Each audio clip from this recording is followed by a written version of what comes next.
you believe they put a man on the moon, a man on the moon. If you believe there's nothing up at sea, nothing is cool.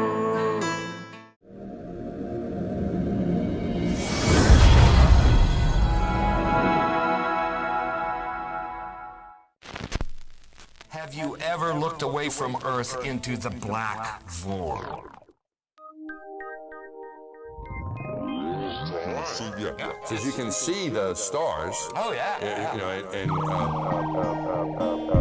We were never able to see stars from the lunar surface or on the daylight side of the moon. It's not a black void. I mean, it's black, but there's all kinds of little polka dots. I don't understand anything. Space is fake AF.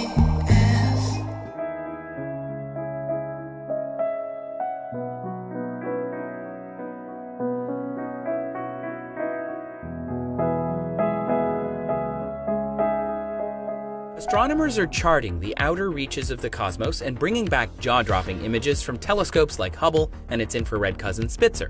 If you look down at the bottom of that Milky Way image, you'll see these two words: artist concept. This sweeping image of the Orion Nebula actually looks like this. And the TRAPPIST-1 star system, the latest discovery of 7 potentially habitable exoplanets that made national headlines, it's really only a box of gray and white pixels. You see, space art is part of NASA, and it has been since before we went to the moon. So is this just one more piece of space art? Good question. This picture was allegedly taken from Apollo 17, and it is by far the most powerful sphere of influence ever found in a single image, pun intended. But is it authentic? Well, first you have to determine if the Apollo programs were legitimate. If this is new to you, I'd suggest you watch these videos right here. Then spend a lot of time on the website aulis.com, AULIS.com, and look at all the evidence that is presented there, which more than suggests that the Apollo program was a fraud. Now, as a former NASA fanboy myself, I have to say that was a really hard pill to swallow. But over the last few years, I've become more than convinced that we never went to the moon. And this belief was only further solidified the more I began to analyze the pictures allegedly shot on the moon. I have to say, I don't think they counted on Photoshop. Because you can take these images into image processing software such as Photoshop, adjust the contrast, and see stuff like this. Strange masks and rectangular boxes around the Earth. I even found one on the Apollo 17 mission itself, right here on the NASA website, Scientists on the Moon. Click on this picture right here. Supposedly the same mission, same guys that took the picture of the most famous picture of our Earth. I'm going to do save image as, and let's see, Apollo Moon. Let's call it Apollo Moon 17. And I'm going to open that in Photoshop. Okay, I'm going to zoom in on the Earth. I'm going to go to Image, Adjust, Levels, and I'm going to bring the levels up. Uh-oh. Why is there a square box around the Earth allegedly taken from the scientists on the moon in Apollo 17? And people wonder why I don't trust NASA. That's why I don't trust NASA. I mean, they're always out there saying, you know, Rob, everybody's trying to show you stuff from space and you keep rejecting it. This is why I reject it. These guys are liars. So, I mean, if we never went to the moon, then this picture is not real. Since then, they've put out many more what they call blue marble alleged photographs of our Earth. The problem is they're all vastly different. The continent sizes change from year to year. The colors change. There's no consistency. The most famous one of the blue marbles was the one done in 2002. But if you take it into Photoshop and start zooming in on it, you begin to see where clouds were replicated using the clone tool. I mean, even its creator, Rob Simmons, admits it is Photoshop, but it has to be. 2002 Blue Marble 2.0. NASA's Rob Simmons made this. Simmons' job is... It's primarily taking data and making pictures out of it. That's what this is. A composite of data sets from several different instruments translated into a picture. So we actually had to take clouds out. They stashed the clouds for later, went onto the ocean. That came from an instrument that measures phytoplankton in the sea. Where it was low, I colored it dark blue because they're low mostly in mid-oceans. And then where it was a little bit higher, it was like a little bit brighter green. Then add the clouds back in. There's a small problem with it because there's a very slight gap in between each orbit. So some of those are painted on. It is photoshopped, but it's has to be. Then There was another layer to sort of simulate the atmosphere. and then there's this little bright spot. It's called the specular highlight. So it's the reflection of sunlight off of water. Those are the pieces, but you can't just slap them all together. It just didn't look realistic. It looks kind of flat, or the clouds are sort of too see-through. So I just hit Command Z a lot. There's artistry to creating the world. What I imagine it to be. Unfortunately, I'm not an astronaut. I've never been to space. But I've looked at these images over and over again, trying to sort of get the essence of it. It is photoshopped, but it's has to be. It is photoshopped, but it's has to be.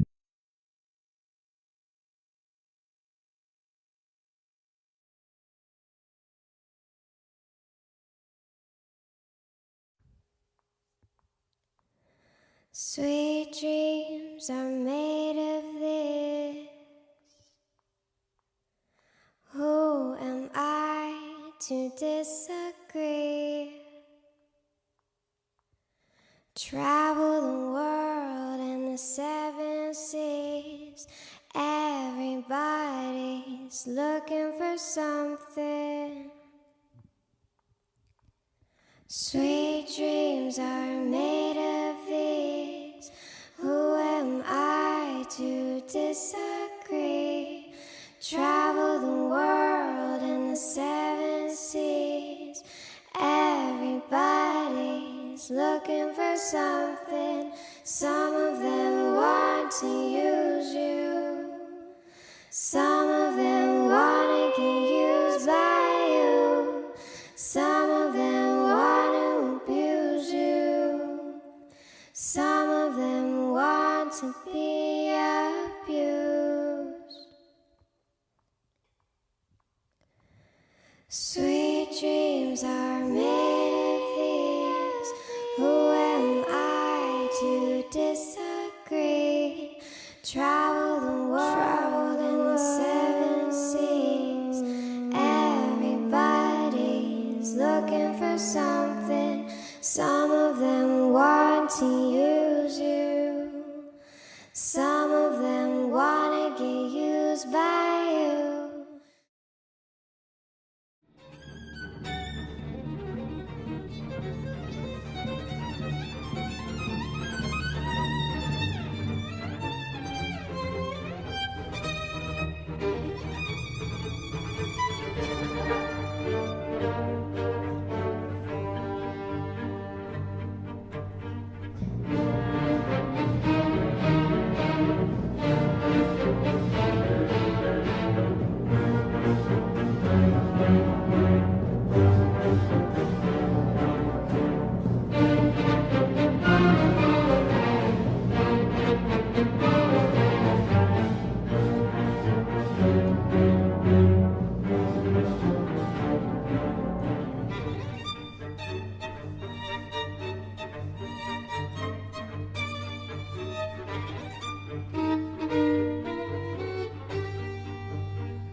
Time-lapse videos, it's just as bad, if not worse.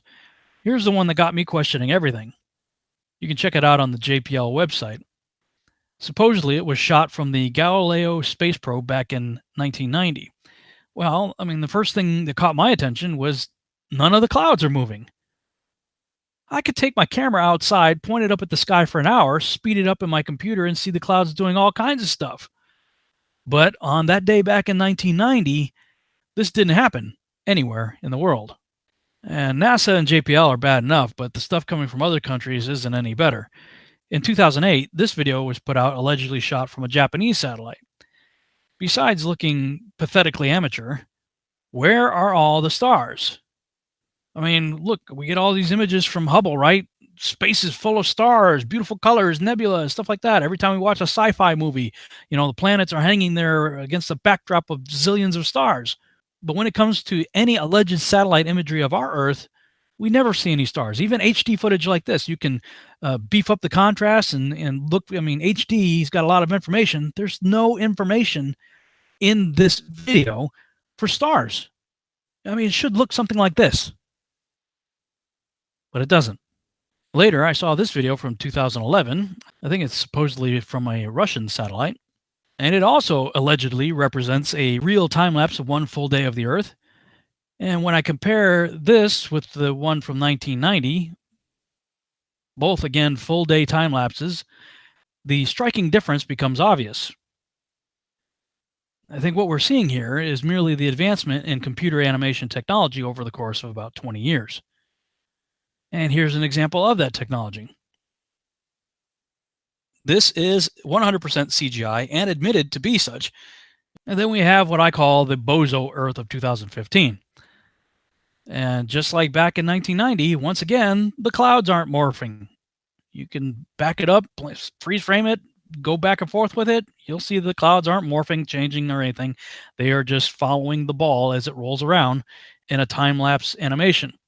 And don't even get me started on all the problems with this moon. I've got longer videos that deal with that. So if we put them all together, once again, when it comes to time-lapse videos, just like the still imagery, there's no consistency.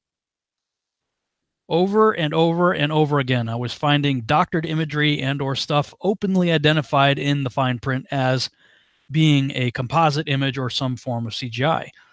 The question is, why? Suffice to say, we simply cannot trust imagery from NASA or any other nation's space agency. It's all garbage. And the sad part is it's only going to get worse because computer software just keeps getting better and better and better. For instance, Andrew Kramer from Video Copilot just released this plugin for After Effects.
I'd go to the moon in a nanosecond.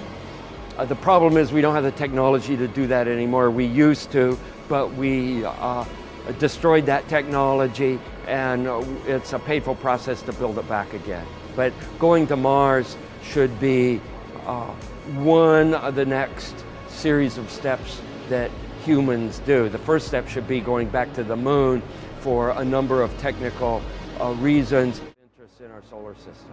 The only limit to a human future is in our own imagination.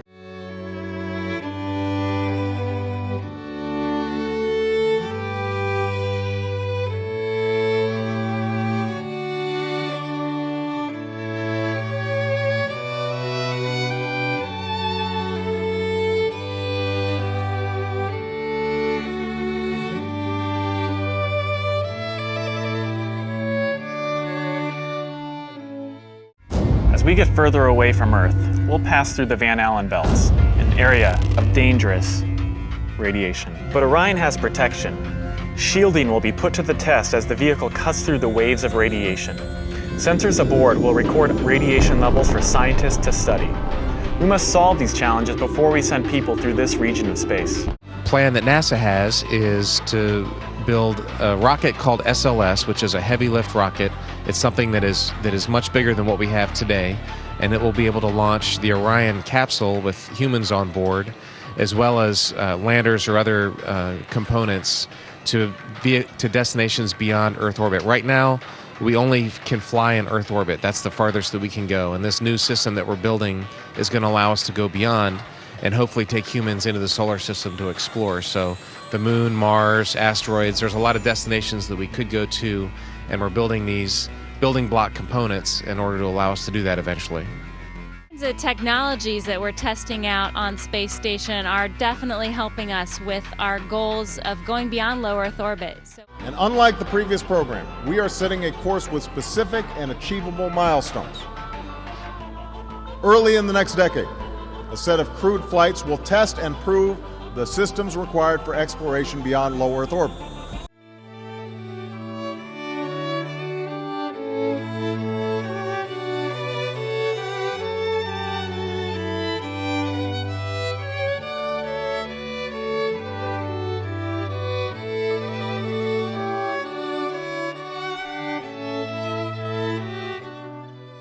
My question is for Kate. Why is it not possible to physically land on or explore other planets?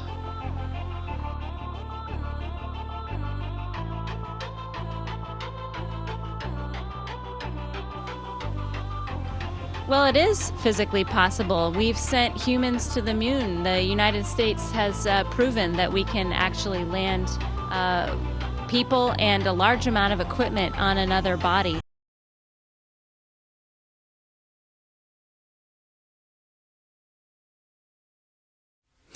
In 1986, the shuttle Challenger exploded about 74 seconds after takeoff, killing all 7 astronauts inside. Or did it? It turns out that 6 of the 7 are still alive and kicking today. Ellison Onizuka claims to be his identical twin brother, Claude. Yeah, I've got an identical twin brother, Claude, too. The Challenger pilot, Mickey Smith, hasn't even bothered changing his name. He's now Professor Michael J. Smith of University of Wisconsin. Now, Krista McAuliffe was a bit of a sneaky one. She was the Challenger payload specialist, quite famous for being a teacher. It turns out during her astronaut days she was using her middle name, Krista, and now she goes by her first name, Sharon. And she's a Syracuse law professor. The Challenger commander, Francis Richard Scobie, is now Dick Scobie, which sounds like a rather unpleasant disease, CEO of Cows in Trees Limited. Judith Resnick, the Challenger mission specialist, again hasn't even bothered changing her name. She's a professor at Yale Law. And finally, Ronald McNair, another Challenger mission specialist, claims to be his identical twin brother, Carl McNair. What are the odds?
NASA's faking everything that you have ever seen.